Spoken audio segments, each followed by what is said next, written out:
فيه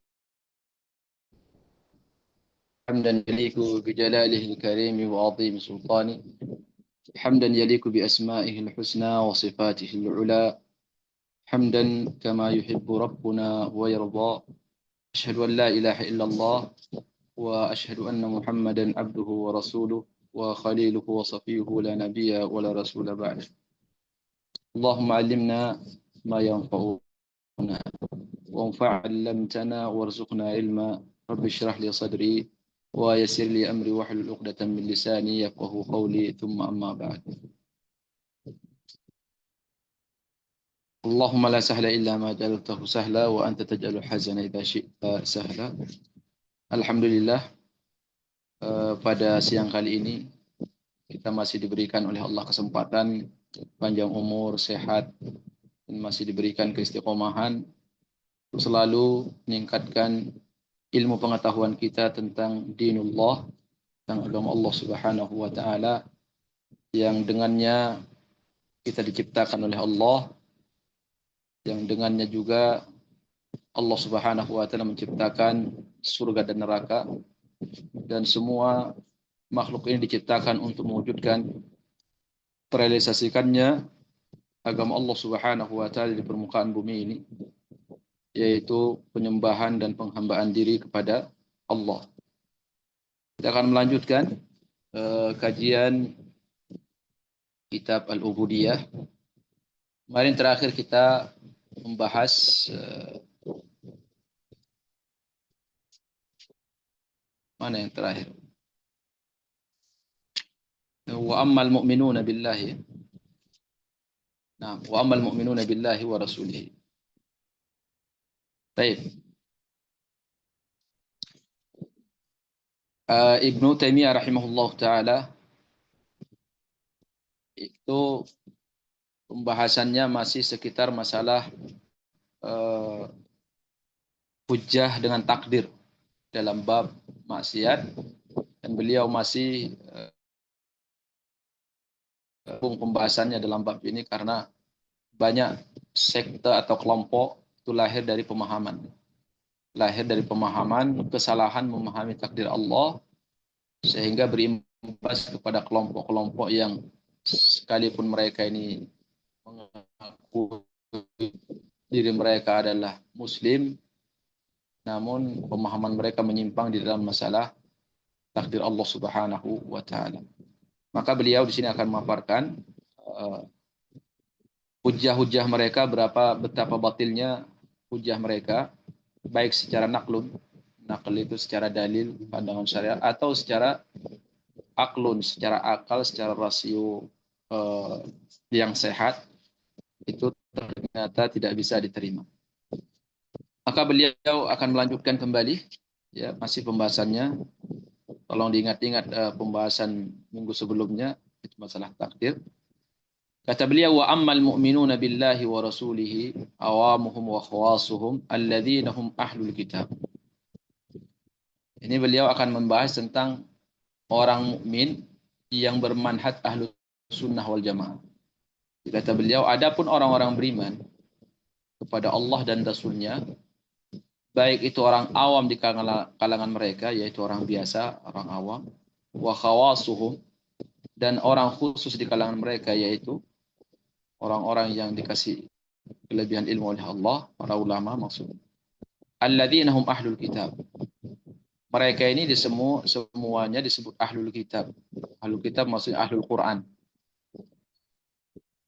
Yang disebutkan sebagaimana disebutkan oleh Nabi Shallallahu Alaihi Wasallam di dalam Al-Quran, di dalam haditsnya, Inna lillahi ahlina minan nas. Sesungguhnya Allah Subhanahu Wa Taala memiliki ahli, ya, punya ahlun dari kalangan hamba-hambanya. Ketika disampaikan oleh Rasulullah hadits ini, maka para sahabat bertanya, qila man hum ya Rasulullah? Siapakah mereka itu ya Rasulullah? Siapa yang disebut dengan ahlullah? Qala ahlul Quran hum ahlullahi wa khassatuh, yaitu ahlul Quran. Di Ibnu Taimiyah mengatakan ahlul kitab, maknanya ahlul Quran, yaitu yang berpegang teguh dengan Al-Quranul Karim. Beliau mengatakan fahaula'i ya'lamuna anna Allah rabbu kulli syai'in wa malikuhu wa khaliquhu. Nah, mereka-mereka ini Ahlus Sunnah wal Jamaah ini yang disebut dengan Ahlullah, ya mereka ini. Mereka yang pemahamannya lurus terhadap Al-Quran. Mereka ini semua meyakini bahwa, meyakini bahwa sesungguhnya Allah Subhanahu wa taala Rabbu kulli syai. Rabbu kulli syai. Ini beliau akan membantah ini ya, akan membantah pemahaman sufi yang di kalangan mereka yang punya satu pemahaman al-hululiyah, yaitu yang dikenal dengan inkarnasi, pemahaman inkarnasi di mana Allah menyatu dengan makhluk. Maka beliau mengatakan, adapun orang beriman bermanhaj Ahlus Sunnah wal Jamaah, yang mereka ini yang disebut oleh Nabi Ahlullah, yaitu ahli Allah Subhanahu wa taala.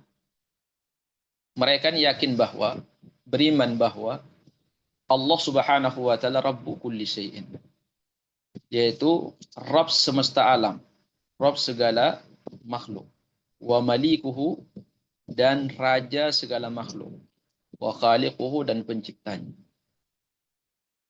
Wa annal khaliq subhanahu, dan sesungguhnya al-khaliq yang dipahami, diyakini oleh mereka-mereka ini, kata Ibnu Taimiyah, oleh Ahlus Sunnah wal Jamaah maksudnya, mubayinun lil makhluk, itu terpisah dari makhluk. Yang namanya khaliq itu mubayin. Mubayin terpisah dengan makhluk. Laisa huwa halun fihi wala muttahidan. Laisa huwa hallan fihi wala muttahidan bihi. Allah itu bagi orang beriman, orang yang Ahlus Sunnah, itu apa? Meyakini bahwa Allah itu mubayyin, terpisah dari makhluknya, tidak menyatu, ya, tidak masuk ke dalam makhluknya dan tidak menyatu bersama makhluk. Yang dipahami oleh Ahlus Sunnah. Itu pemahaman yang benar. Yang harus kita pahami bahwa Allah itu mubayyin, dia terpisah dengan makhluk. Tidak seperti pemahaman al-hululiyah yang mengatakan bahwa Allah berinkarnasi, menyatu dengan makhluk. Wala wujuduhu wujuduhu. Dan Ahlus Sunnah itu meyakini bahwa wujudnya Allah, ya, wujudnya makhluk itu bukan wujudnya Allah. Wala wujuduhu wujuduhu. Itu maknanya Ahlus Sunnah itu meyakini bahwa wujudnya makhluk, zat makhluk, makhluk itu bukan zat Allah. Allah tidak ada pada makhluk. Allah tidak ada pada makhluk. Allah tidak menyatu dengan makhluk. Kemudian beliau rahimahullah taala mengatakan wan nasara.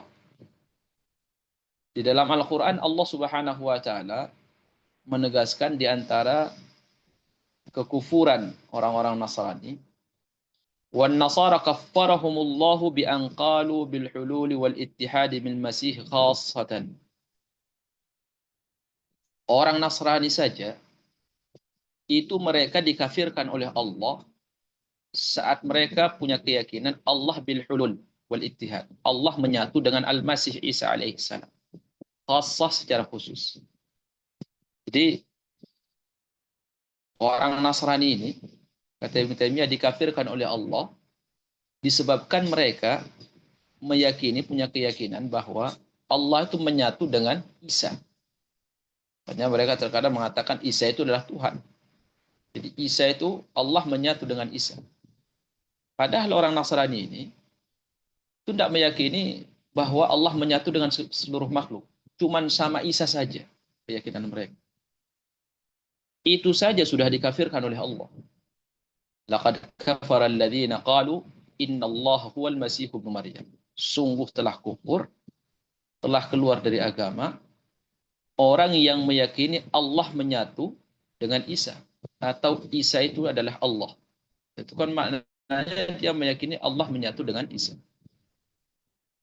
Nah, pemahaman orang Nasrani ini, keyakinan mereka yang hanya meyakini bahwa Allah menyatu dengan Isa, itu sudah dikafirkan fa kaifa man ja'ala dzalika aman fi kulli makhluk. Kita bandingkan kata Ibnu Taimiyah ini. Mana lebih dahsyat, ya, orang Nasrani yang meyakini Allah menyatu bersama Isa, sehingga mereka mengatakan Isa adalah Tuhan, dengan sekelompok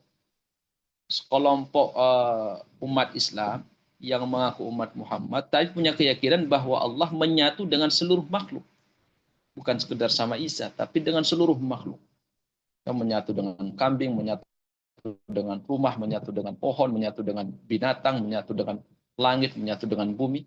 Apa yang kita lihat itulah Allah. Nah, itu ada orang yang meyakini seperti itu, yaitu di kalangan mereka orang-orang sufi. Sekali lagi ini berangkat dari apa? Berangkat dari hanya memahami rububiyah Allah, ya, kesalahpahaman atau salah, hanya fokus kepada memahami tentang rububiyah Allah, yaitu tentang tauhid dalam bab rububiyah Allah Subhanahu wa taala, tanpa mempelajari dengan serius tentang uluhiyah Allah. Wa ya'lamuna ma'a dzalika anna Allah amara bi ta'atihi wa ta'ati rasulih wa naha an ma'siyatihi wa ma'siyati rasulih.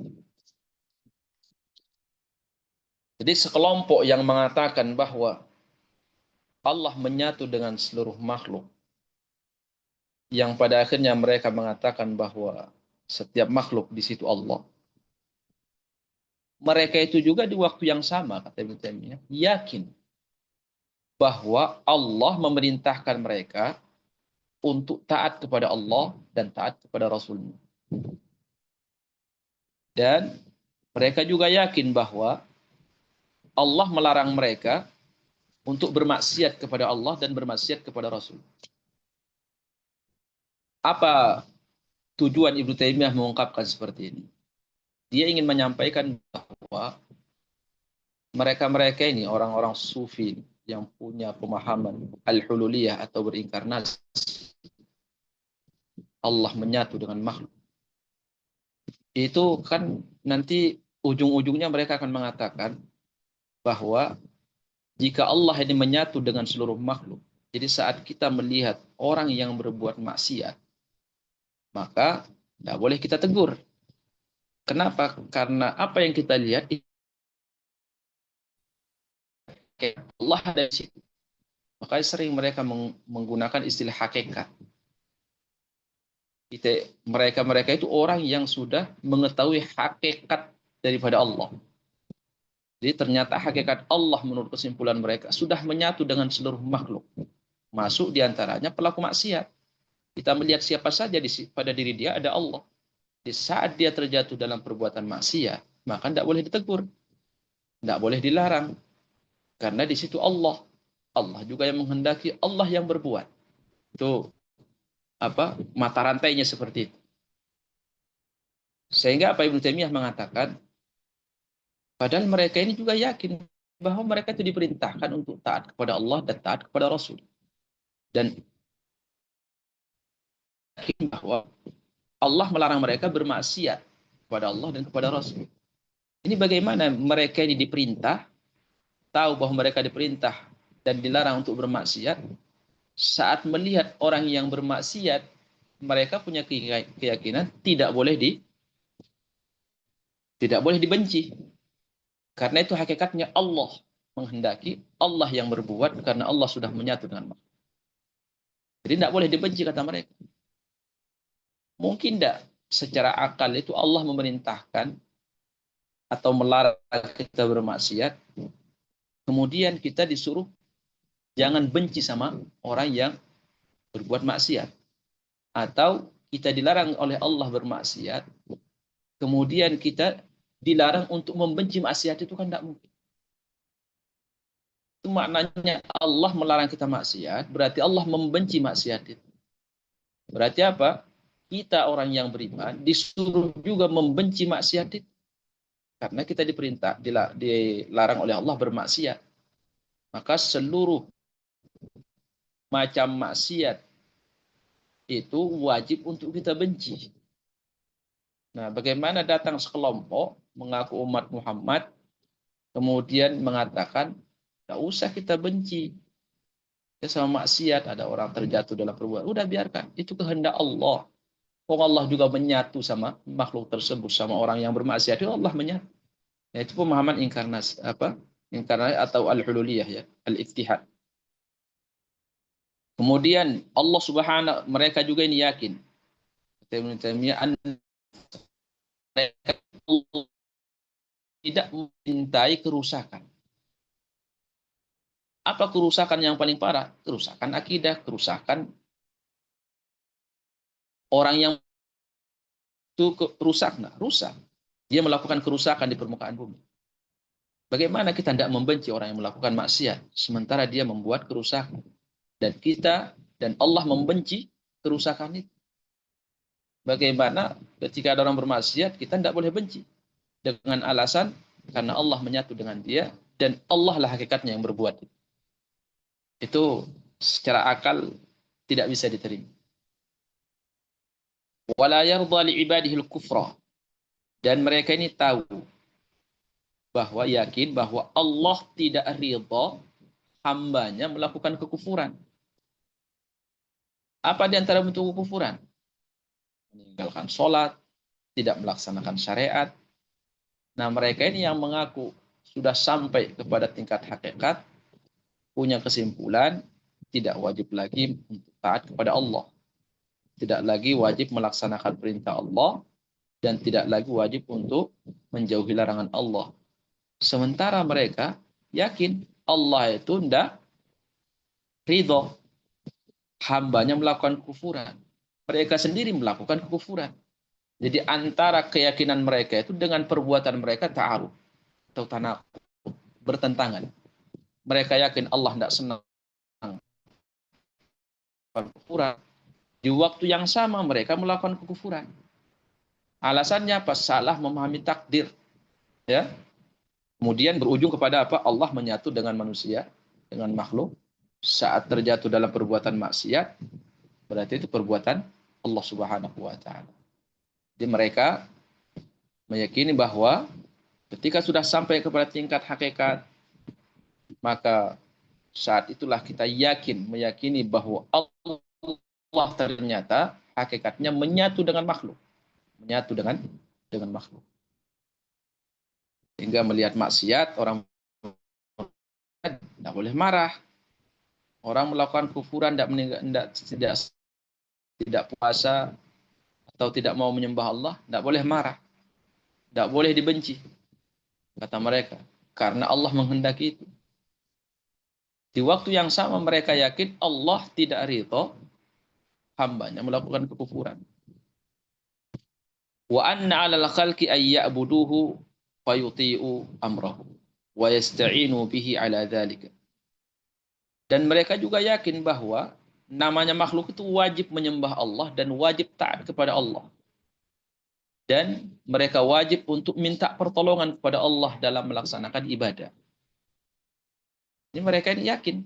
Jadi faham betul bahwa mereka ini makhluk wajib untuk beribadah kepada Allah, wajib untuk taat kepada Allah, dan wajib mereka untuk meminta pertolongan kepada Allah.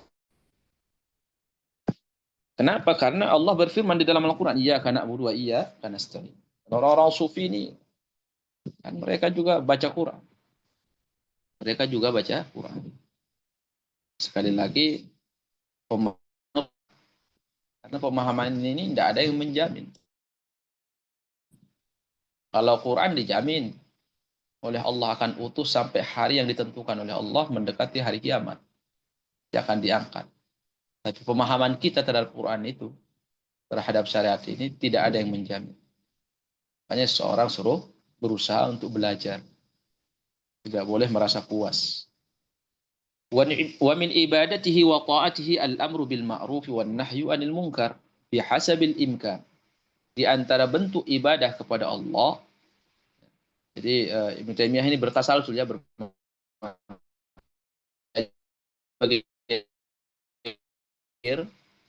orang hululiyah ini yang punya pemahaman inkarnasi ini bagaimana pola pikir mereka yang berujung kepada apa? yang berujung kepada Allah menyatu dengan makhluk.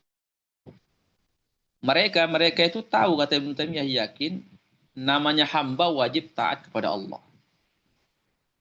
Nah, kata Ibnu Taimiyah, kalau kalian yakin wajib kita taat kepada Allah, di antara bentuk taat seorang hamba kepada Allah dan di antara bentuk ibadahnya, ibadah hamba kepada Allah adalah amar ma'ruf nahi mungkar.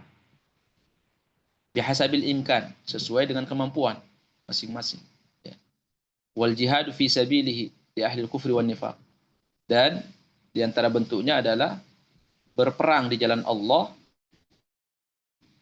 yaitu kalau orang kafir ya dilawan dengan pedang, kalau orang munafik dilawan dengan hujah. Kita wajib untuk memerangi orang kafir. Kenapa orang kafir diperangi? Karena Allah tidak ridho kepada mereka, karena mereka melakukan kufuran.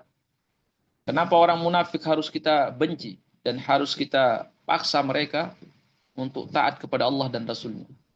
Dengan lewat penjelasan ayat yang benar dan penjelasan hadits yang benar, pemahaman yang benar. Kenapa? Karena Allah tidak senang dengan keyakinan mereka, yaitu keyakinan nifak.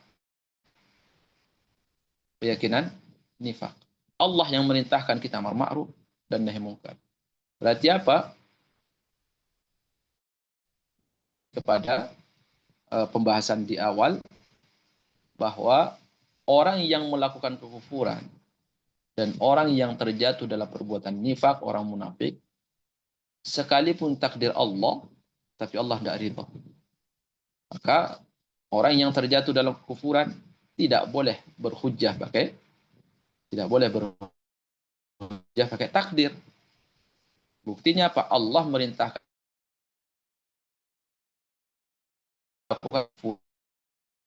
ya, entah itu dengan pedang atau dengan lisan atau dengan hujjah.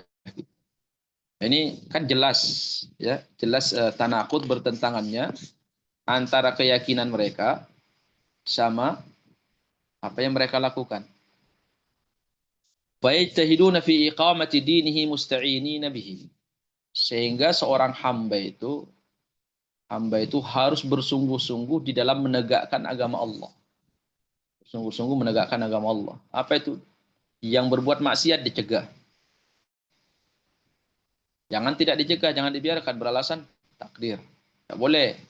Ya, karena Allah merintahkan kita untuk mencegah kemungkaran. Tidak boleh beralasan dengan takdir. Musta'inina bihi. Di saat kita lagi menegakkan agama Allah, suruh minta bantuan, pertolongan kepada Allah, kemampuan untuk bisa melaksanakan perintah tersebut. Dafi'ina muzilina bidzalika ma qaddara minas sayyi'at. Kita diperintahkan untuk bersungguh-sungguh menghilangkan dafi'ina, ya, menghilangkan, muzilina itu menghilangkan, ya, menolak, ya, dengan keras, dengan sungguh-sungguh menolak dan menghilangkan seluruh maksiat yang ditakdirkan oleh Allah. Beliau maqaddara minas sayyi'at. Ibnu Taimiyah mengatakan seluruh maksiat-maksiat yang ditakdirkan oleh Allah terjadi di depan mata kita atau kita mengetahuinya, kita diperintahkan oleh Allah untuk apa? Untuk menghilangkan. Dengan cara apa? Istilah amar ma'ruf nahi mungkar. Berarti apa? Allah tidak ridha. Allah tidak memberikan kita izin, membolehkan kita berhujjah dengan takdir dalam bab maksiat. Dafi'ina bidzalika ma qad yukhafu min dzalika. Dan juga kita harus senantiasa waspada. Waspada untuk menghalangi, menutup segala celah. Segala celah apa? Celah sesuatu yang maksiat. Jadi kita diperintahkan saat melihat kemungkaran, suruh dicegah, sekalipun takdir Allah. Kemudian kita juga disuruh menutup seluruh celah yang akan berujung kepada kemaksiatan. Disuruh ditutup celah. Jadi jangan sampai terjadi maksiat di masa depan. Bila mana ada jalan atau yang nanti akan berpotensi mengarahkan seorang hamba, membawa seorang hamba jatuh ke dalam maksiat, maka tutuplah celah. Dalam istilah ulama disebut dengan saddu dzari'ah. Saddu dzari'ah itu menutup segala celah yang akan berpotensi membuat seorang hamba terjatuh ke dalam perbuatan maksiat. Nah, Ibnu Taimiyah kemudian membawa dari syariat ini kepada kehidupan dunia, dari masalah akhirat atau masalah agama kepada kehidupan dunia, yang dimana kaedah yang kedua ini yaitu masalah kehidupan dunia akan diterima oleh semua orang, oleh semua kalangan.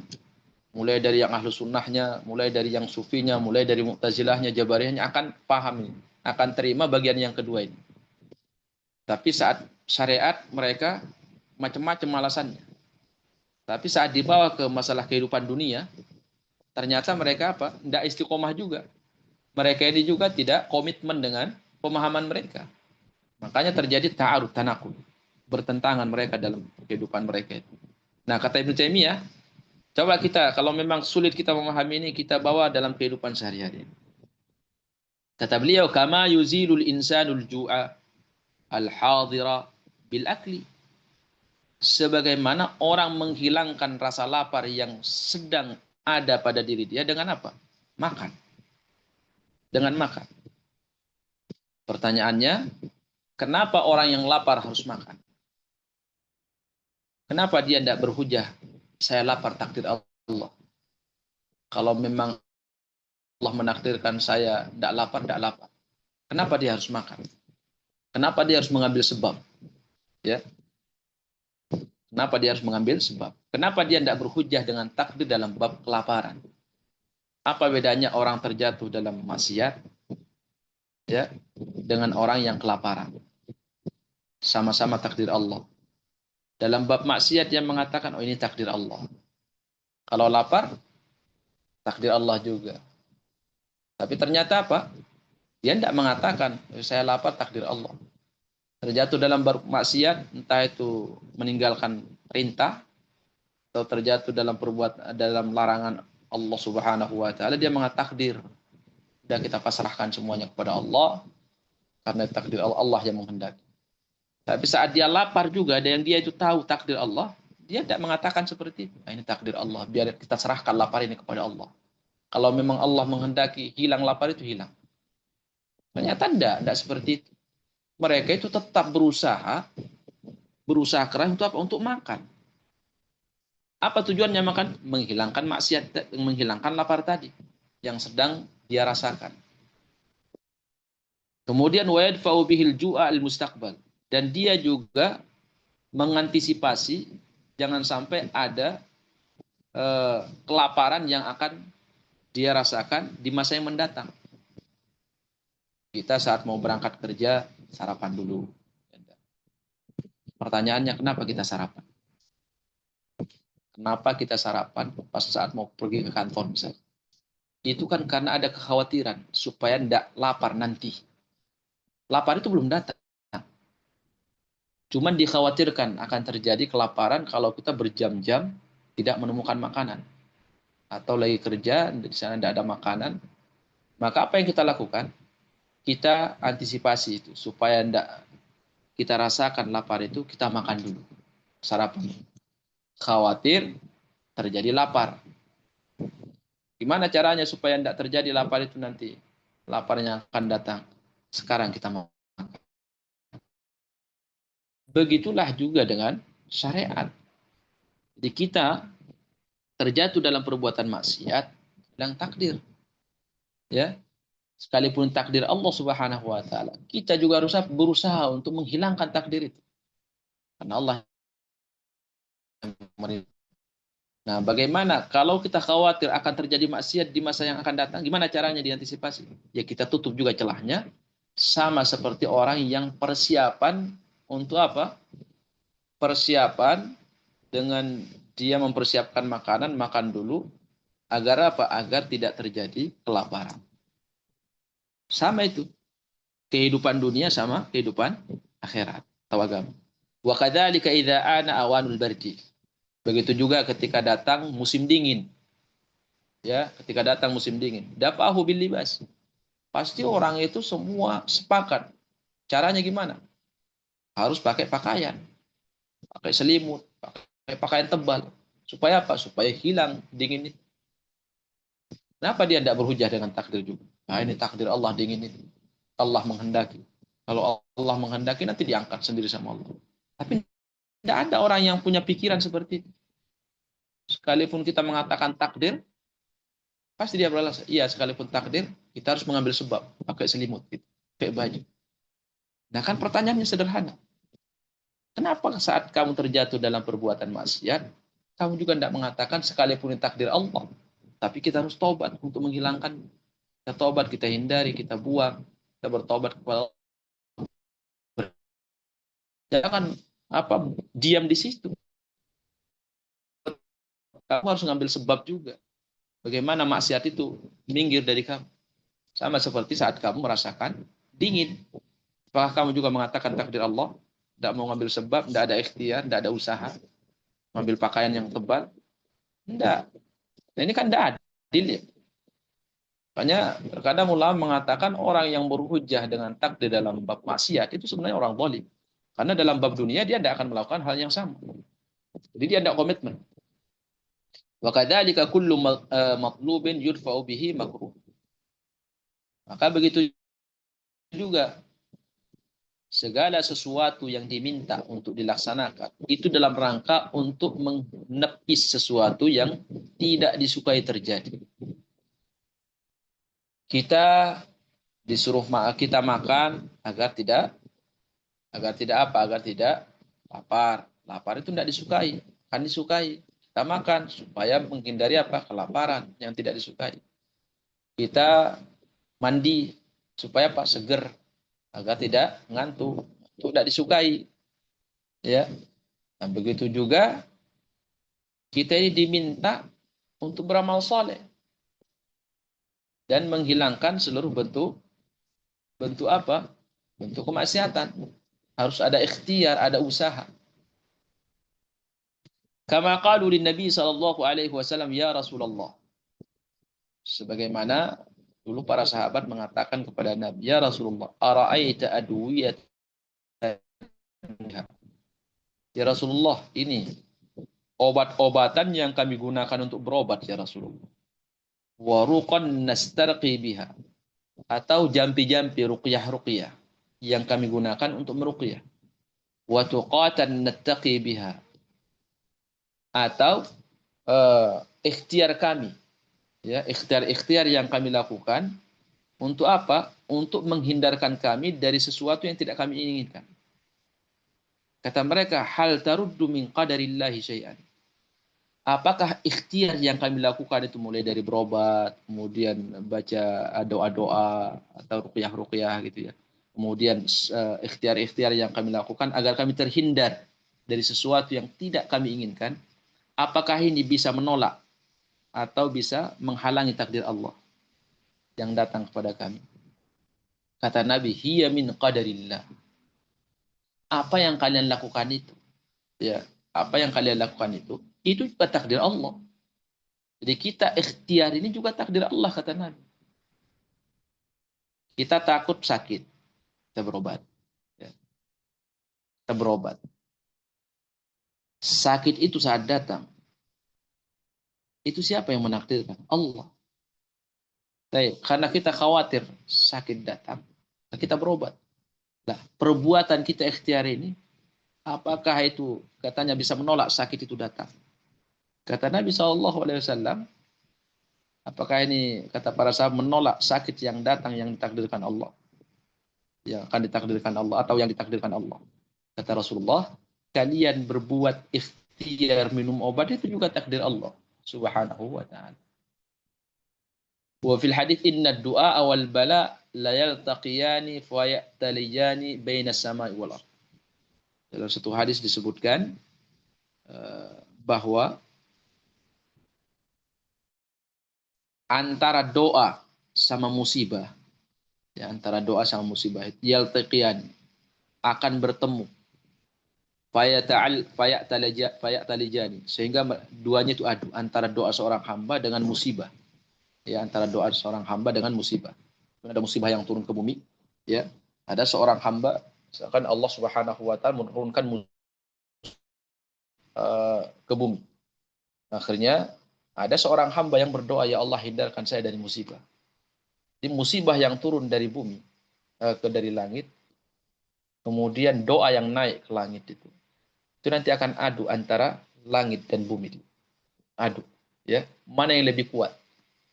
Mana yang lebih kuat kata Nabi. Siapa yang kuat, maka dia yang ditakdirkan Allah. Berarti siapa yang kuat, itulah yang ditakdirkan Allah. Jadi tidak keluar dari takdir juga. Kalau doa kita ternyata kuat, berarti Allah memang menakdirkan doa kita tidak kena sakit itu. Kalau ternyata bala musibah itu memang ditakdirkan, dia akan menang. Dan doa seorang hamba akan kalah. Begitu Nabi SAW mengabarkan. Maka beliau kemudian menjelaskan selanjutnya ya Ibnu Taimiyah, fahadha halul mu'minina billahi wa rasulihil abidina lillahi wa kullu dzalika minal ibadah. Inilah kondisi orang yang beriman kepada Allah dan Rasulnya, yang mereka ini selalu beribadah kepada Allah. Wa kullu dzalika minal ibadah. Jadi kondisi orang beriman itu apa? Ikhtiar mereka. Berusaha untuk menghilangkan segala takdir yang tidak disukai, baik oleh jiwa manusia atau oleh syariat. Takdir yang tidak disukai oleh syariat, yaitu maksiat. Maka orang beriman ikhtiar untuk apa? Taubat. Entah itu maksiat meninggalkan perintah, berarti apa? Dia taubat dengan melaksanakan perintah itu. Atau maksiat yang sifatnya terjatuh dalam perbuatan maksiat. Maka cara meninggalkannya, ikhtiarnya itu apa? Bertaubat dengan cara meninggalkan maksiat itu. Itu orang beriman berikhtiar. Ya. Atau sesuatu yang dibenci oleh jiwa. Seperti apa? Lapar, capek, ngantuk, dan seterusnya. Atau musibah yang lain. Maka jiwa manusia ini juga berikhtiar, berusaha untuk apa? Menghilangkan sesuatu yang tidak disukai itu oleh jiwanya. Itu sebenarnya sama. Ya, sama cara meresponnya. Cara menyikapinya itu sama antara sesuatu yang dibenci secara syariat dan sesuatu yang dibenci oleh jiwa manusia itu sendiri, yaitu dari musibah dan seterusnya. Nah, itulah kata beliau kondisi orang beriman. Dan semuanya itu apa? Antara takdir dan usaha adalah keburukan, sesuatu yang tidak disukai yang terjadi pada diri seorang hamba, baik itu tidak disukai oleh syariat atau oleh jiwanya sendiri.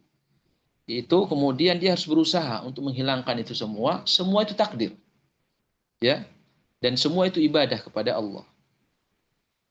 Wa haula'i alladziina yashhaduna al-haqiqata al-kauniyyah wa hiya rububiyyatuhu ta'ala li kulli syai'in wa yaj'aluna dzalika mani'an min ittiba'i amrihi ad-din. Jadi setelah Ibnu Taimiyah menceritakan kondisi orang beriman yang benar cara berimannya, yang benar cara memahami takdirnya, maka beliau kembali membawa kita ke mereka, sekelompok orang yang mengaku orang beriman. Adapun mereka-mereka ini kata Ibnu Taimiyah yang mengaku sudah menyaksikan hakikat penciptaan. Jadi hakikat penciptaan ini menurut mereka tidak diketahui oleh orang awam, tapi bagi mereka sudah menyaksikan. Makanya yashhad, syuhud itu saya menyaksikan. Menyaksikan seperti kita melihat dengan mata kita sendiri. Ya, itu apa? Alam gaib, hakikat penciptaan. Nah, mereka ini yang sudah mengaku atau merasa bahwa sampai kepada menyaksikan hakikat penciptaan. Yaitu berarti dari siapa? Rububiyah Allah Subhanahu wa taala di kulli syai'in, atas segala sesuatu. Ini justru mereka menjadikan kondisi seperti ini dijadikan oleh mereka sebagai penghalang untuk melaksanakan perintah Allah secara agama dan secara syariat. Kata mereka kalau sudah sampai orang pada tingkat sudah menyaksikan hakikat penciptaan, sebenarnya yang terjadi di alam semesta ini apa sih hakikatnya? Nah, kalau kalian sudah tahu hakikatnya, maka pengetahuan kita terhadap hakikat itu menghalangi kita untuk apa? Taat kepada Allah dan taat kepada Rasulnya. Atau dalam makna lain, kita tidak boleh lagi untuk mengikuti aturan syariat, perintah sama larangan. Kenapa? Karena semuanya adalah ciptaan Allah, semuanya kehendak Allah, dan semuanya takdir Allah. Baik yang buruk, maksiat, dan seterusnya, takdir Allah. Jadi kita tidak boleh lagi untuk beribadah, mengikuti perintah dan larangan. Nah, ini kata beliau. Ya. Dan mereka-mereka ini ala maratib fi dhalal. Tingkatan kesesatan mereka itu juga bertingkat-tingkat, bertahap-tahap ya. Tidak satu warna mereka, tidak satu tingkatan. فغلاتهم يجعلون ذلك مطلقا عاما فيحتجون بالقدر في كل ما يخالفون فيه الشريعة وقول هؤلاء شر من قول اليهود والنصارى وهو من جنس قول المشركين الذين قالوا. Dedengkot mereka itu yang paling puncak, yang paling tinggi, sesepuhnya, tingkat yang paling tinggi mereka ini menjadikan ini semuanya umum, ya, menjadikan semuanya umum. Jadi mereka berhujjah dengan takdir dalam segala kondisi mereka saat menyelisih syariat. Nah, mereka ini justru apa? Lebih buruk kata Ibnu Taimiyah daripada orang Yahudi dan Nasrani. Mereka ini orang sufi ini yang sudah mengaku sampai kepada tingkat hakikat, sudah menyaksikan hakikat penciptaan, hakikat rububiyah Allah. Itu mereka persis namanya, persis pemahaman mereka disamakan oleh Ibnu Taimiyah dengan orang-orang musyrik. Yang mereka mengatakan sayaqulul ladzina asyraku law syaa Allahu ma asyrakna wala abauna wala harramna min syai'. Mereka akan mengatakan kata Allah, orang-orang yang melakukan kesyirikan, andaikan Allah menghendaki. Perhatikan ini ayat. Law syaa Allahu, andaikan Allah menakdirkan menghendaki kami, ma asyrakna. Tidak mungkin kami melakukan kesyirikan. Berarti apa kesimpulannya? Kami melakukan kesyirikan karena kehendak Allah, karena takdir Allah. Begitu juga bapak-bapak kami. Tidak mungkin bapak kami itu nyembah patung, ya, nyembah pohon, nyembah batu, kecuali apa? Itu semua kehendak Allah. Kalau Allah tidak menghendaki bapak kami menyembah selain Dia, pasti tidak akan terjadi kesyirikan pada bapak kami. Begitu juga saat kami mengharamkan sesuatu yang dihalalkan oleh Allah, atau sesuatu yang sebaliknya menghalalkan sesuatu yang diharamkan, itu juga tidak mungkin kami lakukan, kata mereka. Kalau bukan karena Allah yang menghendaki. Jadi masuk akal, dan ini apa ya? Kalau dilihat dari apa bedanya orang musyrik sama orang beriman yang punya pemahaman seperti itu, coba. Apa bedanya? Makanya nanti Ibnu Taimiyah akan menghukum itu orang punya pemahaman seperti ini, nanti akan lewatnya. Jadi apa bedanya? Pertanyaannya sekarang, apa bedanya antara orang musyrik sama orang beriman yang punya pemahaman seperti ini? Wa qalu, mereka juga di dalam surah Az-Zukhruf ayat 20 mengatakan, "Lau sya'ar rahmanu ma abadnahum." Andaikan Ar-Rahman, sang pengasih, zat yang maha pengasih yaitu Allah, menghendaki, maka kami tidak mungkin menyembah patung. Patung-patung ini tidak mungkin kami sembah. Andaikan Allah menghendaki. Cuman karena Allah menghendaki kami menyembah. Andaikan Allah menghendaki kami untuk tidak menyembah patung, tidak akan terjadi penyembahan itu. Dan ini benar-benar masuk akal. Jika kita ini harus kuat keilmuan kita terhadap masalah takdir ini. Karena kalau dibawa ke akal, itu masuk semua. Ya, masuk. Makanya kita dibawa oleh Ibnu Taimiyah, gimana sebenarnya orang beriman yang lurus pemahamannya memahami takdir. Takdir yang benar itu, cara memahaminya seperti apa? Pemahaman yang benar terhadap takdir Allah Subhanahu wa taala. Wa haula'i min a'dhami ahli al-ardh tanaqudan. Mereka ini yang punya pemahaman seperti ini, seperti orang musyrik ini. Itu adalah penduduk bumi yang paling besar tanakut bertentangannya pada diri mereka. Tanakut itu bertentangan. Bertentangan antara perbuatan sama ucapan, sama pengetahuan. Itu bertentangan. Dan itu paling parah. Paling parah itu seorang hamba antara keyakinannya, pemahamannya itu tidak sama dengan tingkah lakunya. Hanya orang punya ilmu tapi tidak dia amalkan, itu beban. Kenapa? Ada semacam bentrokan, dia benturan, pertarungan di dalam batin dia. Tapi orang yang mengamalkan apa yang dia ketahui, itu dia merasakan ketenangan. Ya, ketenangan di dalam beragama, ketentraman, kenikmatan, kelezatan. Kenapa? Ilmu yang dia pelajari, yang dia ketahui, dia amalkan. Tapi orang yang tidak mengamalkan apa yang dia ketahui, kan batinnya mengatakan, tapi ini kan tidak boleh. Kenapa saya lakukan? Tapi ini kan tercela dalam agama. Kenapa saya lakukan? Terus ada. Disitulah dia tidak akan mendapatkan ketenangan. Kenapa? Karena tanakut antara ilmu pengetahuan dia dengan tingkah laku dia. Nah, orang ini yang disebutkan oleh itu sama tanakut. Bertentangan di dalam diri mereka itu ada pertentangan, tidak sejalan. Antara ucapan, antara perbuatan, sama ilmu yang mereka punya. Ya. Mereka tahu Allah yang menakdirkan. Mereka juga yakin Allah memerintahkan mereka untuk meninggalkan maksiat.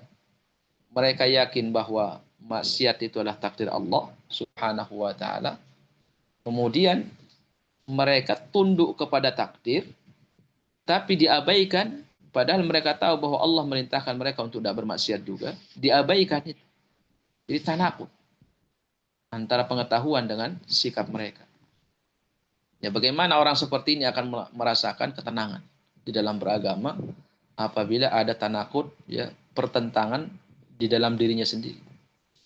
Bal kullu man ihtajja bil qadr fa innahu mutanaqid. Semua orang tanpa terkecuali, siapa saja yang berhujjah dengan takdir, maka akan terjadi tanakut pada diri. Akan terjadi apa? Tanakut, yaitu bertentangan. Dan itu yang akan menghilangkan kelezatan di dalam beriman kepada Allah Subhanahu wa taala.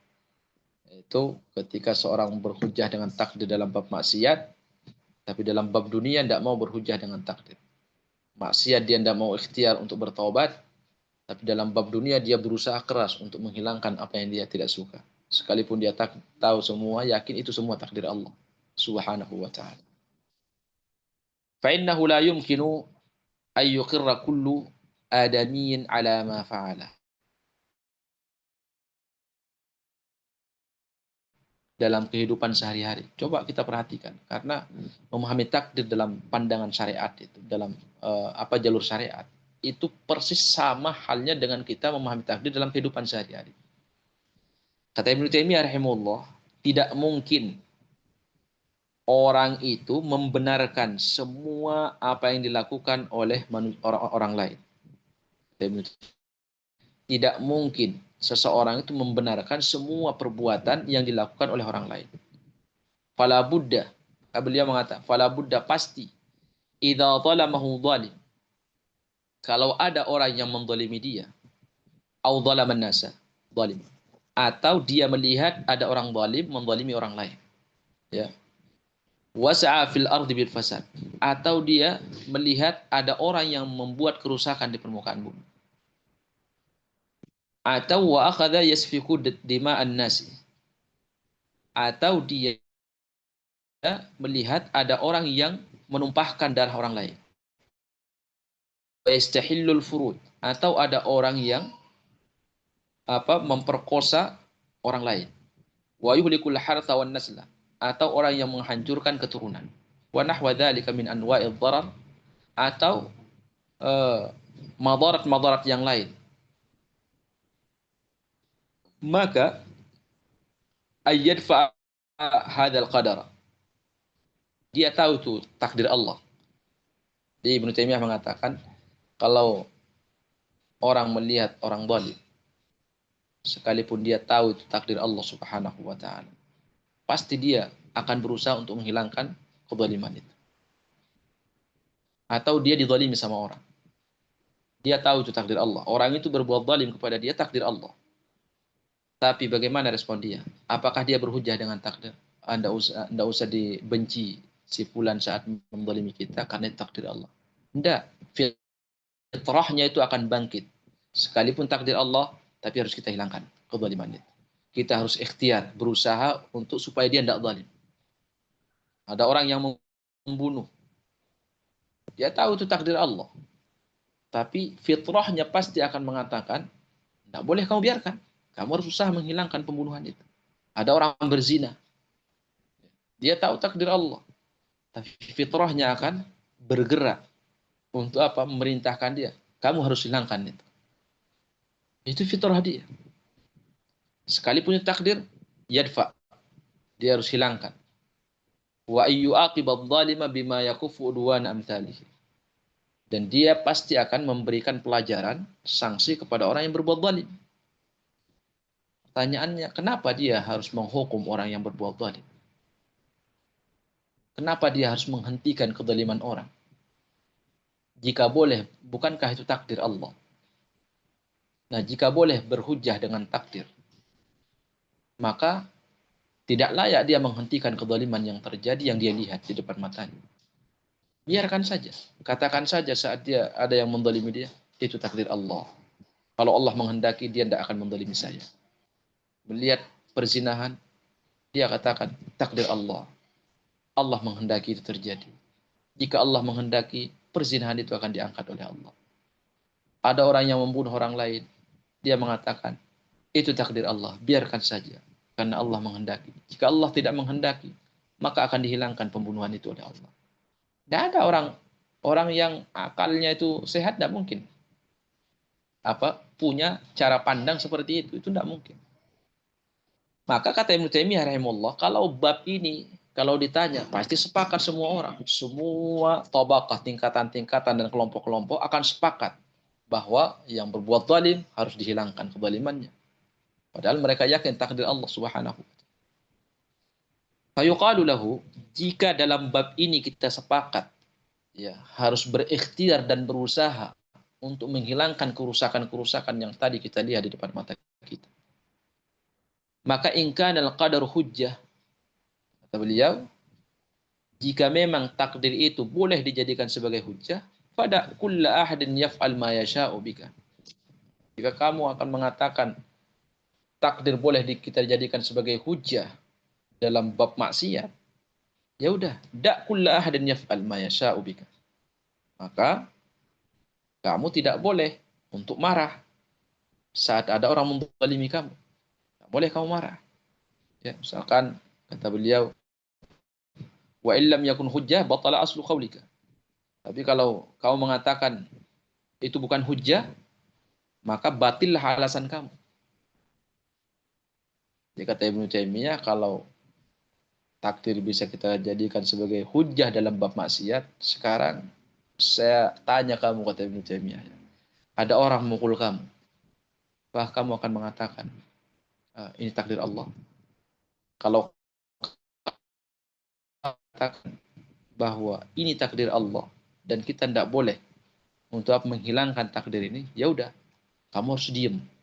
Tidak boleh kamu marah saat kamu dipukul, saat kamu disakiti sama orang, saat rumah kamu dirobohkan, saat anak-anak kamu dibunuh, saat harta kamu diambil. Karena takdir Allah itu. Tidak boleh kamu mengatakan, oh ini zalim. Iya zalim. Tapi kan takdir Allah. Kamu tidak boleh marah. Karena takdir. Serahkan aja kepada Allah. Taimiyah. Itu. Tapi kan tidak mungkin kamu setuju. Sekarang dalam kondisi seperti ini ditanya. Taimiyah. Boleh tidak kamu berhujjah dengan takdir saat ada orang menzalimi kamu? Kamu dipukul sama orang, diambil hartanya, kamu mengatakan, apakah kamu akan beralasan? Wah ini takdir Allah? Tidak mungkin. Berarti kalau tidak mungkin, berarti apa? Berarti kesimpulannya kembali kepada awal. Bahwa takdir tidak boleh dijadikan hujjah dalam bab kezaliman, maksiat. Kalau kita sudah sepakat, berarti batallah yang mengatakan bahwa saat terjatuh dalam perbuatan maksiat itu takdir Allah. Ternyata batil jadinya. Ya, batil batil hujjahnya. Batala aslu qaulika hujjah. Jadi tidak boleh dijadikan hujjah. Kalau kamu memaksakan diri maka tanakut. Dia bertentangan. Antara apa? Antara ilmu pengetahuan kamu dengan sikap kamu. وأصحاب هذا القول الذين يحتجون بالحقيقة الكونية لا يطردون هذا القول ولا يلتزمونه. Nah, mereka juga yang mengatakan bahwa mereka ini sudah sampai kepada tingkat menyaksikan hakikat penciptaan ini, sehingga mereka punya keyakinan setiap kemungkaran, maksiat yang terjadi di depan mata kita itu hakikatnya kehendak Allah, ciptaan Allah. Jadi tidak boleh dibenci. Dan tidak boleh juga dihilangkan, biarkan saja. Nanti hilang sendiri. Juga sebenarnya tidak komitmen. Wala yaltazimunahum. Mereka tidak komitmen juga. Wa innama hum bihasabi ara'ihim wa ahwa'ihim. Mereka ini hanya berdasarkan hawa nafsu saja. Saat kama qala fihim ba'dul ulama. Sebagaimana mereka ini dikatakan oleh para ulama qadariyun wa 'indal ma'siyati jabariyun. Wa ayyu madhhabin wafaqa hawaka tamadhhabta bihi. Sehingga ulama mengatakan untuk mereka ini, kamu itu kalau dalam bab ketaatan, kamu berhujjah dengan takdir. Qadariyun, berhujjah kamu dengan takdir. Jadi ketika Allah merintahkan, kamu harus sholat 5 waktu. Kamu puasa di bulan Ramadan. Kamu mengatakan, kalau Allah menakdirkan saya untuk sholat, pasti saya sholat. Kalau Allah tidak menakdirkan saya sholat, saya tidak akan sholat. Jadi kalau ada perintah Allah, suruh taat, kamu beralasan dengan takdir. Wah, itu serahkan ke takdir. Kalau Allah menakdirkan saya jadi orang soleh, pasti dengan sendiri saya jadi soleh. Tidak perlu diingatkan. Ini kata mereka dalam bab kata jabariyun. Tapi saat kamu terjatuh ke dalam maksiat, ya, saat terjatuh dalam kufuran atau perzinahan atau pencurian, kamu mengatakan jabariyun. Jabariyun itu apa maksudnya? Dipaksa oleh Allah karena kita ditakdirkan oleh Allah. Ini di luar kemampuan kita. Allah menghendaki saya mencuri, saya mencuri. Allah menghendaki saya membunuh. Berarti apa? Saya dipaksa oleh Allah. Makanya terjadi pembunuhan dari saya, terjadi pencurian karena Allah menghendaki, Allah menakdirkan. Berarti saya dipaksa. Jadi ulama memberikan istilah untuk mereka. Saat kamu diperintah untuk taat, kamu mengatakan, udah serahkan ke takdir. Saat kamu terjatuh dalam perbuatan maksiat, kamu mengatakan, ini takdir Allah. Ini bagaimana? Kan tanakut. Semuanya tanakut. Jadi tidak komitmen, tidak konsisten dia di dalam memegang prinsip. Makanya Ibnu Taimiyah tadi mengatakan seluruh yang berhujjah dengan takdir dalam bab maksiat tanakut pada dirinya. Ya, dia tidak akan komitmen saat kita bawa kepada perihal-perihal yang sederhana dalam kehidupan sehari-hari. Baik, barakallahu fikum. Mungkin kita cukupkan pemaparan materinya sampai di sini. Semoga Allah mudahkan untuk difahami. Insyaallah Ibnu Taimiyah masih akan membahas itu karena memang pembahasan masalah ini banyak ya, kena imbas sekte-sekte di dalam kelompok kaum muslim ini. Banyak orang yang tidak sadar kalau pemahaman dia terhadap takdir itu masih cacat.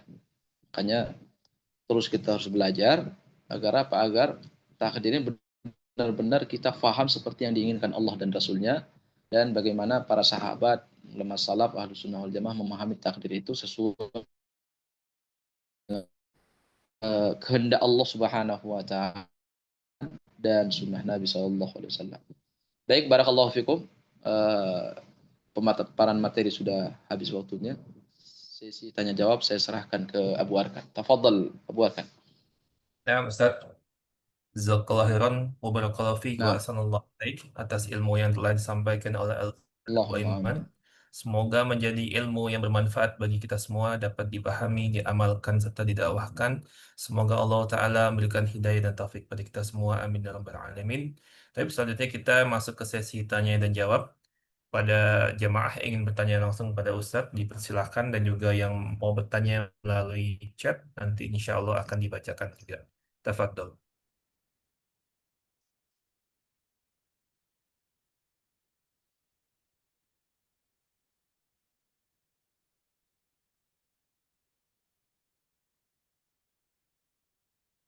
Assalamualaikum warahmatullahi wabarakatuh. Waalaikumsalam warahmatullahi Ustaz, wabarakatuh. jangan bosan ya kalau saya selalu bertanya. Ustadz, Masya Allah ya, ternyata takdir ini luar biasa ya Ustadz, memahaminya.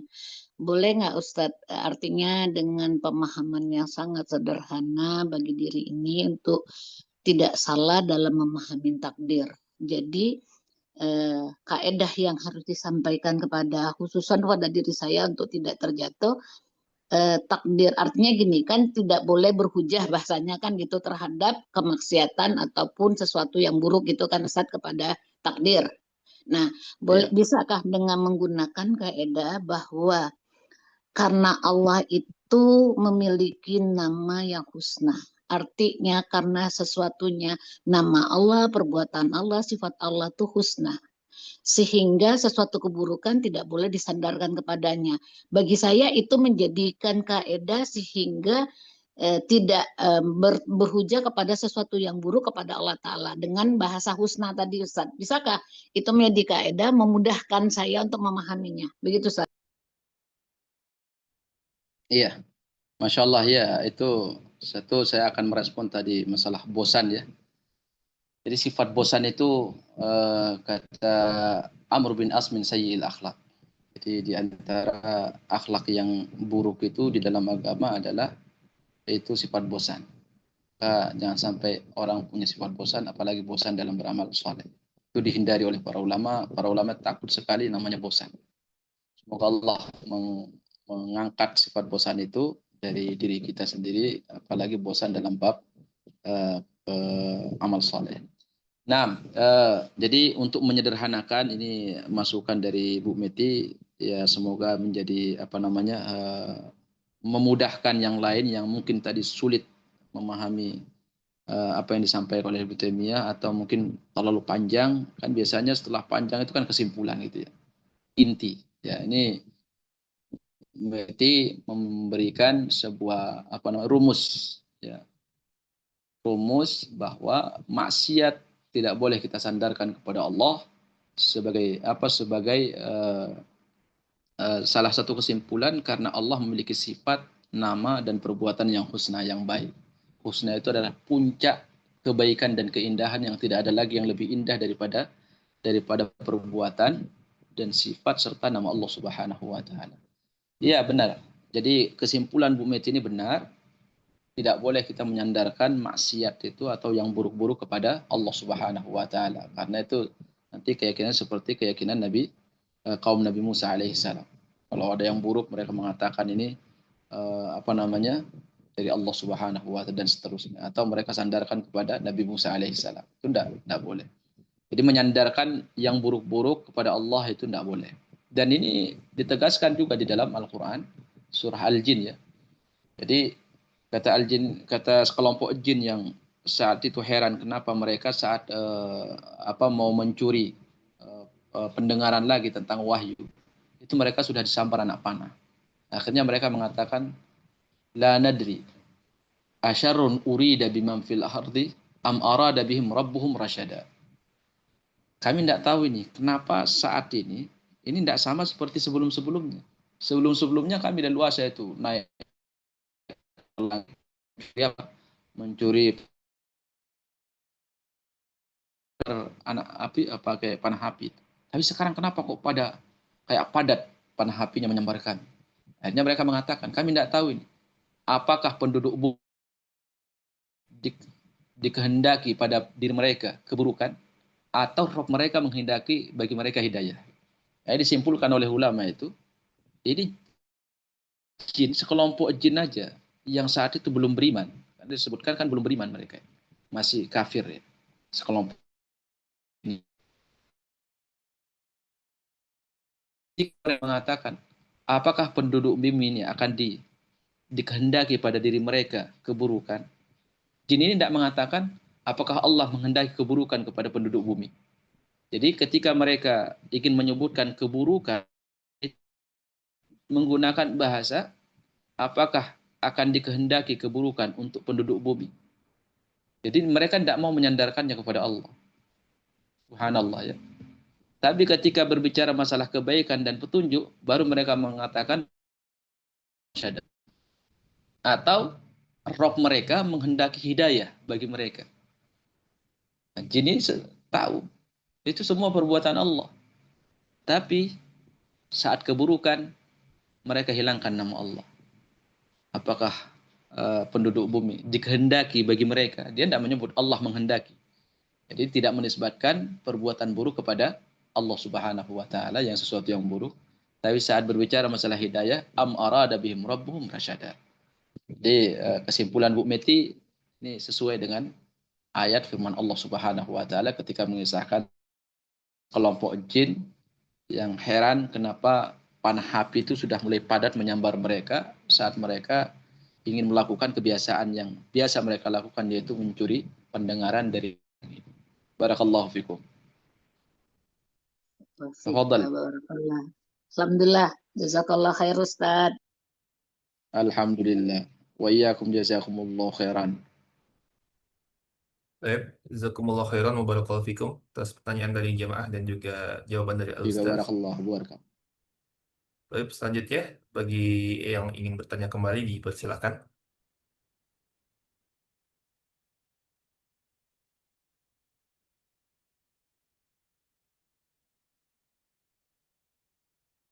Ayo silahkan ibu-ibu, jangan terlalu tegang ya. Biar tidak masuk jin.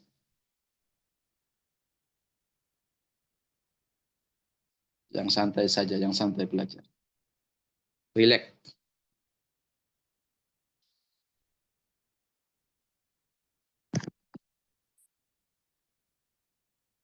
Ya kami.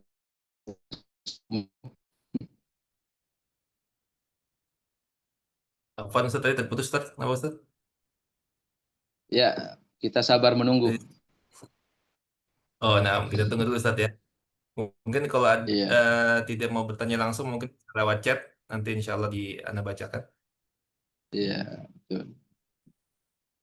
Yang malu bertanya langsung silahkan lewat chat. Kata Imam Bukhari, man istahya bisu'ali fa amara ghairahu bisu'al. Ada orang yang malu bertanya, maka dia suruh orang lain bertanya. Itu juga dibolehkan. Yang penting ilmu itu sampai kepada kita. Jadi, tanya langsung malu, silahkan pakai chat nanti biar Abu Arkan yang membacakan. Insya Allah, insya Allah.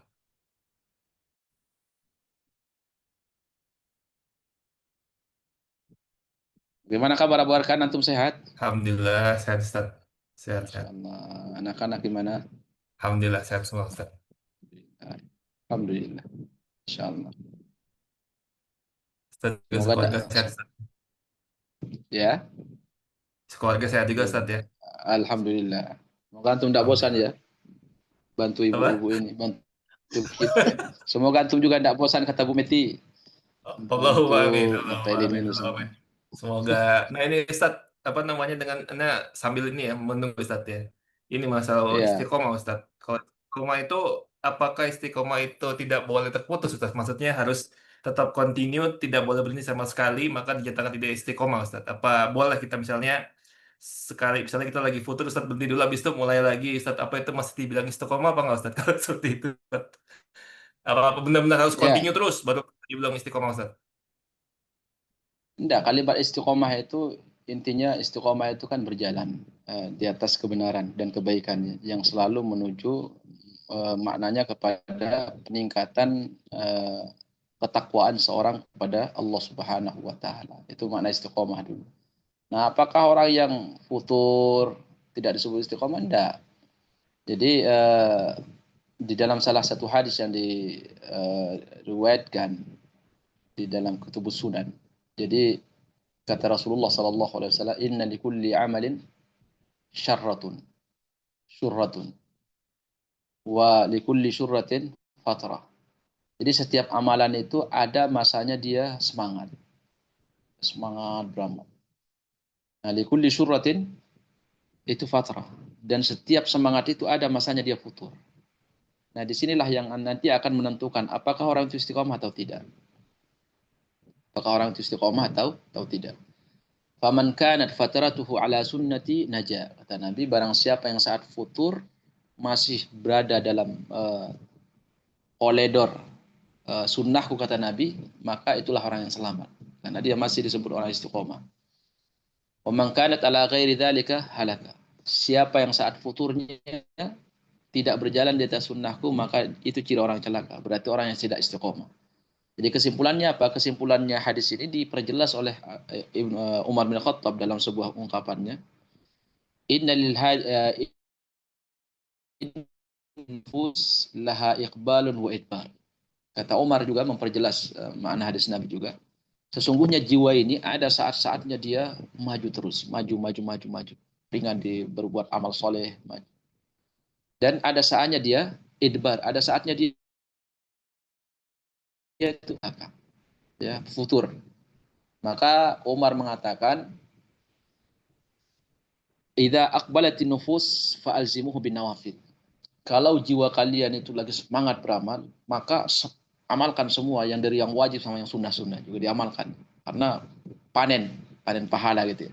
Jadi saat lagi momen di mana jiwa kita ini dekat dengan Allah, ya, terus ingat akhirat, maka ringan dibawa kepada kebaikan, maka amalkan yang wajib, kemudian yang sunnah-sunnah juga. Wa idza adbaratin nufus fa'alzimuhu bil faraid. Kalau jiwa kalian lagi kendor, udah cukup yang wajib-wajib saja. Karena ketika jiwa ini lagi kendor, lagi futur, maka dia malas untuk mengamalkan yang sunnah-sunnah. Nah ini, apakah orang saat dia lagi futur, kemudian turun kuantitas amalannya dari 3 turun jadi 1, misalkan andaikan dihitung dengan angka ya. Misalkan dia biasanya itu rutinnya baca Quran 2 lembar per hari atau 3 lembar. Tiba saat lagi futur itu malah 1 halaman. Apakah termasuk disebut orang yang tidak istiqomah? Tidak. Jadi bukan di situ yang menentukan. Yang menentukan itu adalah di hadis Nabi tadi. Saat orang futur, seharusnya misalkan dia qiyamul lail misalkan. Tiba-tiba satu malam tertentu dia futur. Dia bosan, akhirnya tidak qiyamul lail. Karena dia futur, dia gunakan waktu qiyamul lail itu yang seharusnya dia beribadah kepada Allah, dia gunakan untuk bermaksiat. Ya maksiat apa sajalah yang dia gunakan. Misalkan dia bangun jam 1 misalkan kan, sampai jam 2 biasa dia qiyamul lail. Karena lagi futur, justru di jam itu dia bermaksiat kepada Allah. Nah, ini orang yang tidak istiqomah. Ini orang yang tidak istiqomah. Tapi kalau dia punya kebiasaan baik, malam soleh, dari jam 1 sampai jam 2 misalkan biasa qiyamul lail, tiba-tiba di malam-malam tertentu dia lagi futur. Lagi capek badannya, lagi futur, lagi malas. Akhirnya apa? Dia tidak sholat. Cuman dia tidur saja misalkan, kebablasan. Dia tidak bermaksiat. Nah itu orang istiqomah. Itu istiqomah, tapi tidak mungkin sama dengan orang yang sholat, lagi semangat kan. Tapi tetap dia disebut orang istiqomah. Jadi itu ukuran standar paling bawah dari hadis Nabi, kapan seorang disebut masih istiqomah atau sudah tidak istiqomah, ketika waktu yang biasa dia gunakan untuk meraih pahala di situ, karena dia futur, maka dia tidak dapat pahala. Karena dia futur beramal. Dia juga tidak dapat dosa, tidak dapat pahala. Dia lewat, dia tidak beramal, tapi dia juga tidak berbuat dosa. Ini masih dihitung istiqomah. Ya, masih dihitung istiqomah. Istiqomah paling rendah. Tapi kalau sudah sampai di waktu futurnya, seharusnya dia di waktu itu mendapatkan pahala. Tapi justru dia gunakan untuk mendapatkan dosa saat itu di waktu yang sama itu. Itulah yang disebut dengan orang yang tidak istiqomah. Nah seperti itu ya. Yang jelas tetap itu tingkatan keistiqomahan itu tetap ada. Tetap ada. Seperti itu Nabi SAW menjelaskan kapan seorang disebut istiqomah, kapan tidak istiqomah. Barakallahu fikum Abu Arkan. Nah, Ustaz, syukran jazakallahu khairan barakallahu fiik Ustaz atas penjelasan dari Ustaz. Wa fika barakallah. Baik, pada jemaah yang ingin bertanya, silakan.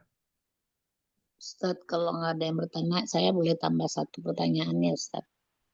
Boleh tambah 1,5 juga boleh. Ustadz.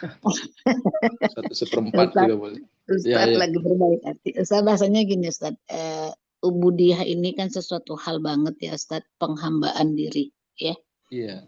Yang kita berharap bisa mencapai hal itu. Ternyata setelah dibaca, dipaparkan ini luar biasa penjelasannya Ibnu Taimiyah dan bukan sesuatu hal yang tanda kutip saya membahasakannya ini mempunyai seseorang hamba pengenalan terhadap Allah Ta'ala dengan tauhid rububiyah, uluhiyah, dan asma sifatnya itu utuh ya Ustadz. Baru dia Betul. bisa menjadi ubudiyah, penghambaan diri dia terhadap Allah Ta'ala itu gitu Ustadz. Dan ini bukan suatu proses yang mudah, tetapi dengan memohon rahmat pertolongan Allah Ta'ala.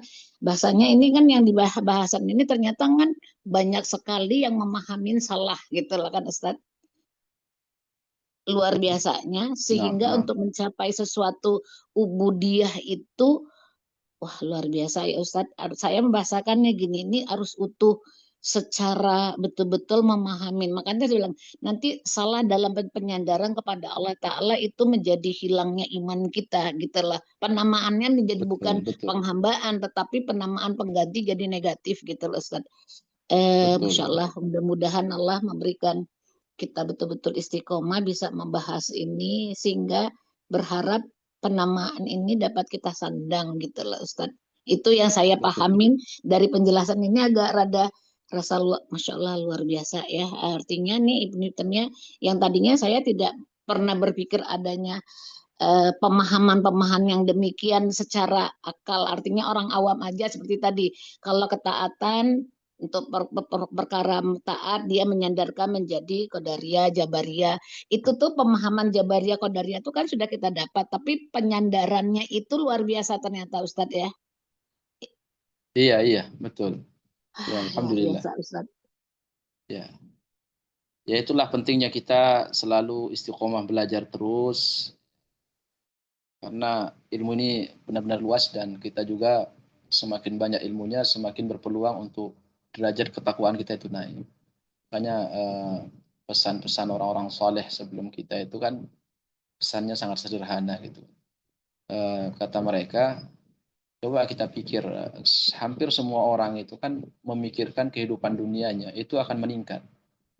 Orang yang baru nikah, ya kan, pertama yang dicari adalah gimana saya dapat kontrakan, gimana dapat motor, kemudian berjalan setahun 2 tahun, gimana dia ingin punya ini, punya itu, nanti 5 tahun ke depan dia terus itu kan berjalan. Jadi yang dia pikirin itu terus bagaimana secara dunia dia meningkat, levelnya itu terus naik dan dia tidak berhenti untuk memikirkan itu. Ya. Itu hampir semua manusia, orang kafirnya sama orang berimannya.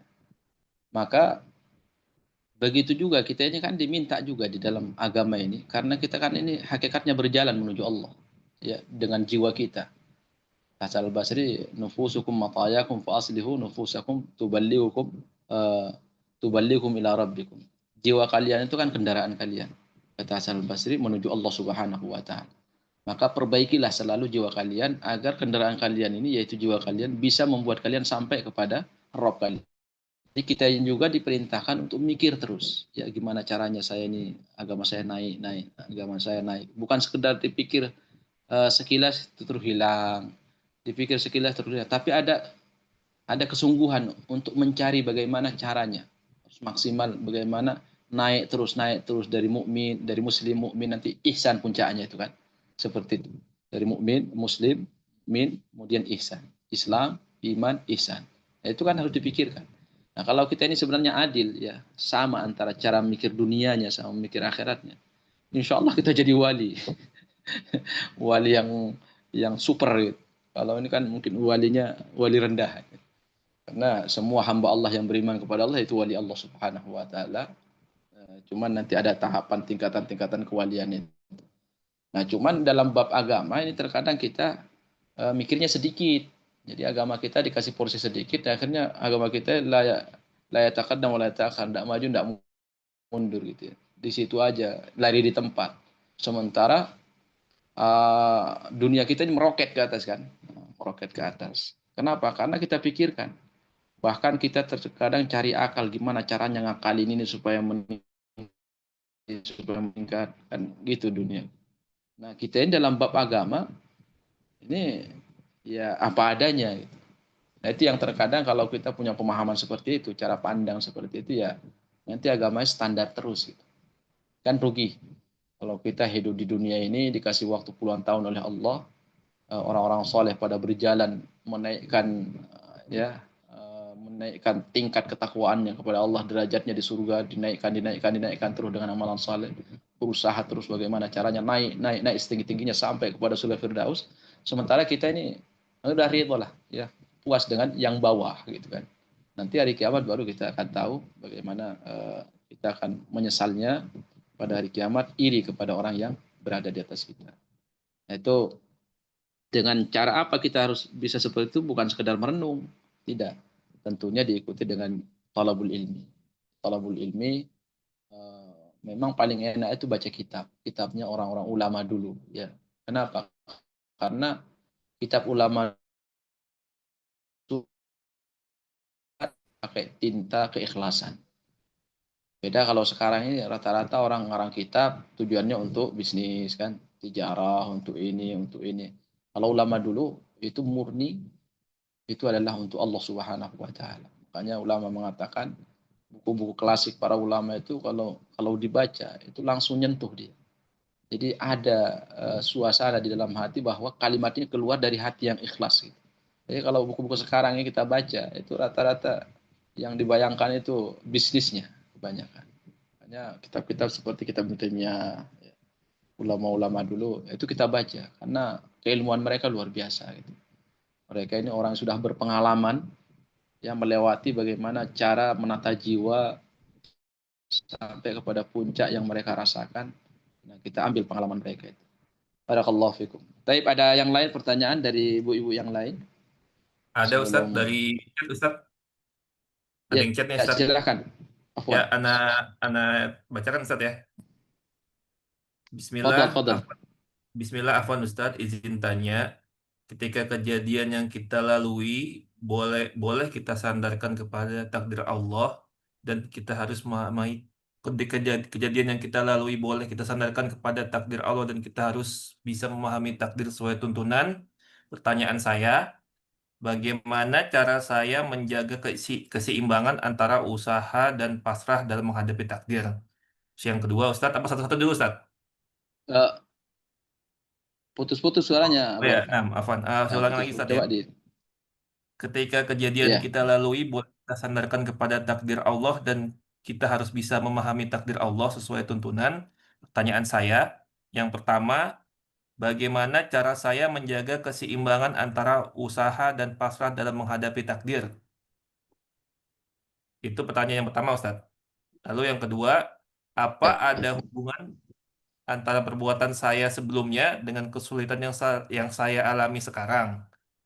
Nah, pertanyaan ketiganya, Ustadz, dan bagaimana saya dapat menggunakan kesulitan ini sebagai kesempatan untuk meningkatkan iman dan takwa saya kepada Allah Subhanahu wa taala. Jazakumullah khairan, Ustadz. Masya Allah. Ya. Tiga pertanyaan. Nah, Ustadz. Pertama tadi apa? Lupa. Yang pertama itu bagaimana cara saya menjaga keseimbangan antara usaha dan pasrah dalam menghadapi takdir. Ya. Baik. Takdir ini kalau masalah pasrah itu sebenarnya terkait dengan masalah hati ya. Diungkapkan bagaimana cara seseorang itu seimbang antara usaha sama kepasrahan dia. Memang itu harus seimbang dan harus maksimal semua. Dan harus maksimal. Jadi cara kemaksimalannya itu disebutkan riwayat bahwa Abu Bakar radhiyallahu anhu ketika dia mau beramal itu dia seakan-akan saat dia beramal seakan-akan dia tidak kenal dengan takdir.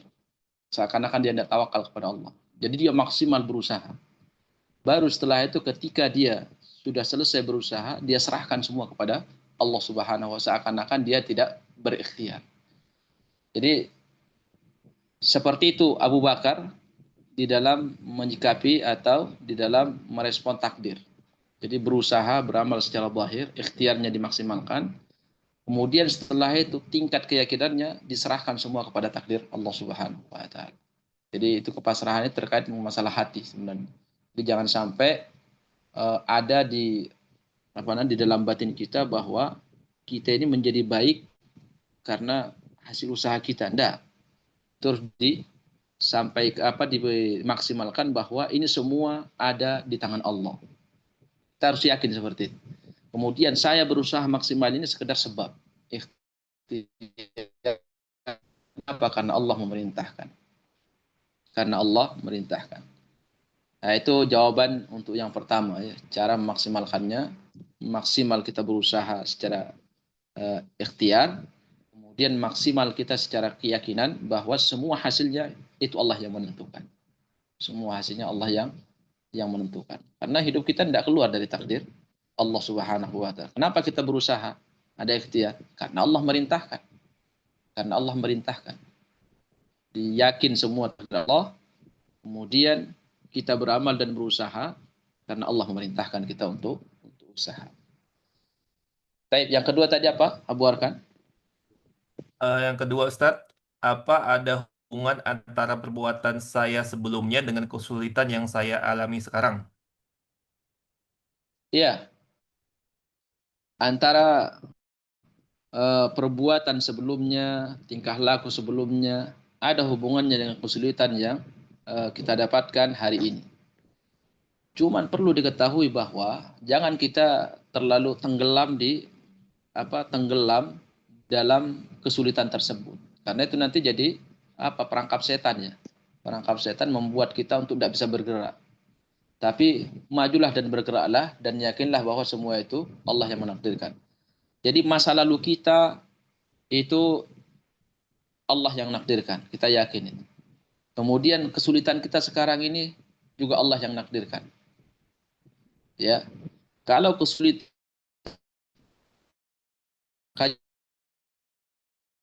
dari Allah. Tapi kalau kesulitan ini dalam bab dunia, maka kita mengatakan takdir Allah Subhanahu wa taala dan bisa jadi ya itu ada hubungannya dengan masa lalu kita. Perbuatan kita yang masa lalu atau maksiat yang kita lakukan imbasnya itu apa? Dipersulit kehidupan kita. Cuman itu hanya dalam bab sebatas keyakinannya. Masa lalu semua kita yakin itu takdir Allah. Yakin dalam hati. Sekarang ini semua kesulitan, baik itu agama, kesulitan ekonomi, kesulitan dunia, itu takdir Allah. Itu takdir Allah. Setelah kita yakin ini semua, maka sekarang apa yang Allah perintahkan, yang kita harus tanyakan kepada diri kita. Apa yang harus saya lakukan? Apa yang Allah perintahkan kepada saya saat saya ada dalam kondisi seperti ini? Apa yang harus saya lakukan? Kalau terkait dengan maksiat, silakan bertobat kepada Allah dan supaya masa lalu yang maksiat itu tertutup. Innamal amalu bil khawatim. Jadi sebenarnya memahami takdir itu sederhana aja. Sederhana. Kalau kita mau patuh kepada perintah Allah dan Rasulnya. Nah kemudian, kenapa ada keterkaitan antara masa lalu, perbuatan masa lalu dengan yang sekarang ini? Iya, karena rumus kehidupan kita ini sebab akibat. Ya, ada sebab, ada akibatnya. Terjadi kesulitan karena bisa jadi kemungkinan besar juga disebabkan karena perbuatan kita yang masa lalu. Cuman perlu diketahui takdir Allah, akibat itu takdir Allah juga. Sebab itu takdir Allah, akibat itu juga takdir Allah Subhanahu wa taala. Makanya keyakinan masalah takdir ini itu dalam bab keyakinan itu kita meyakini kehendak Allah, semua takdir Allah. Yang membedakan nanti itu dalam bab merespon sikap kita seperti apa, yang keluar dari lisan kita seperti apa, kemudian apa yang harus kita perbuat, itulah nanti yang akan membedakan kita dengan kelompok-kelompok yang lain. Ya, di situ siapa yang sesat, siapa yang dapat hidayah. Itu dalam bab respon dan ucapan yang keluar dari lisan. Tapi kalau dalam bab keyakinan, wajib kita meyakini semua dari Allah. Tidak boleh ada orang mengatakan, oh kalau ikhtiar usaha itu bukan dari Allah. Tidak, justru kita nanti kufur sama takdir Allah Subhanahu wa taala. Kata Allah, wa ma tasyauna illa yasha Allah. Kamu menginginkan sesuatu itu karena Allah. Jadi tidak ada kehendak yang muncul dalam hati seorang hamba kecuali diinginkan oleh Allah sebelumnya. Itu tidak mungkin muncul. Itu kan takdir. Ya kehendak Allah terjadi. Wa ma tasyauna illa yasha Allah.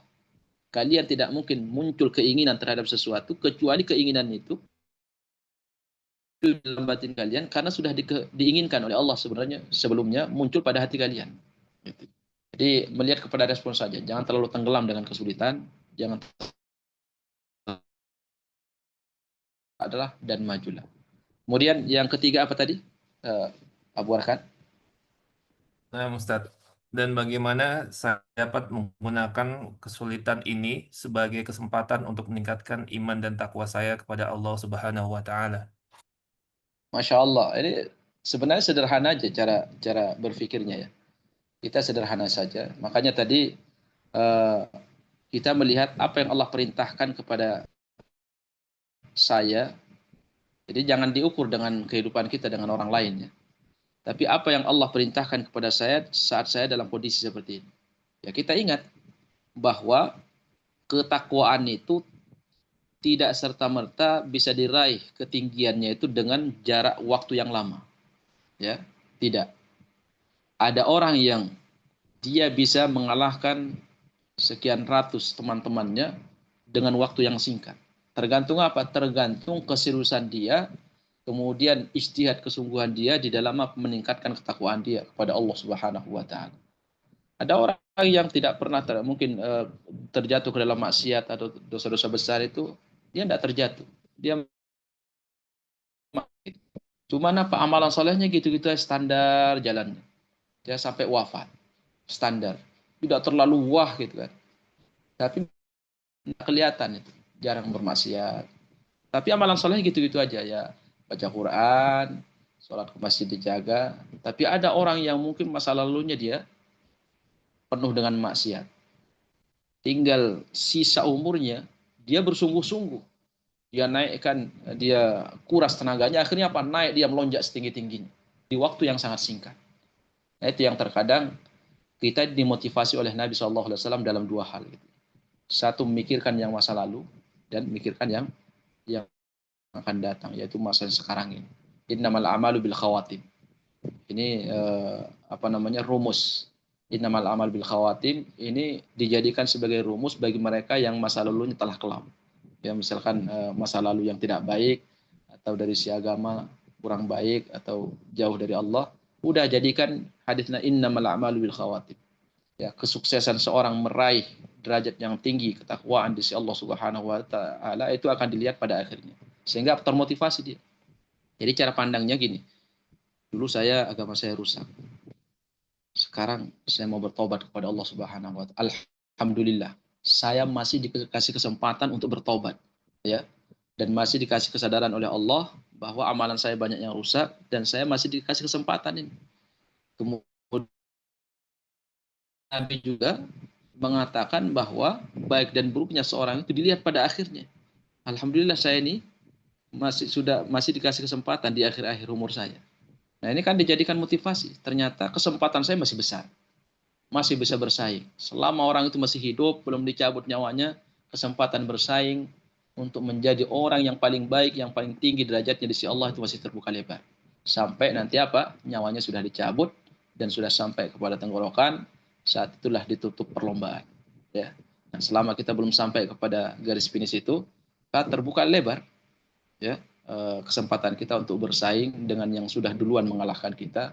Kita bersaing selama kita masih dikasih nyawa oleh Allah Subhanahu wa taala. Jangan terlalu banyak tenggelam dengan mikirin masa-masa yang telah lalu, karena yang masalah yang telah lalu itu sudah tidak mungkin bisa merubah. Tidak mungkin bisa kita rubah. Yang bisa kita rubah ini yang akan datang dan yang sekarang ini. Seperti itu. Barakallahu fikum, Allahu a'lam bishawab. Jazakumullah khairan. Nah, Ustaz. Baik jamaah sekalian, saya kira waktunya mungkin sudah habis ya. Nah, Ustaz. Apa ada pertanyaan? Kalau ada pertanyaan nanti kita tunda minggu yang akan datang. Ya. Sudah tidak ada Ustaz sepertinya. Itu bukan dari saya. Semoga bermanfaat. Kalau ada salah dalam penyampaian, saya bertobat kepada Allah. Kalau ada kata-kata yang kurang berkenan, tolong dimaafkan.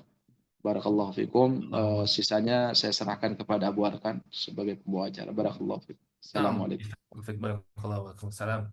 Baik, jazakumullah khairan wa barakallahu fikum atas pertanyaan dari jemaah. Tadi juga sekaligus pertanyaan yang terakhir dan juga penjelasan dari Ustadz. Anda mewakili jemaah kembali mengucapkan kepada Ustadz, jazakallahu khairan wa barakallahu fik wa ahsanallahu ilaik atas waktu, ilmu, faidah dan nasihat yang telah disampaikan.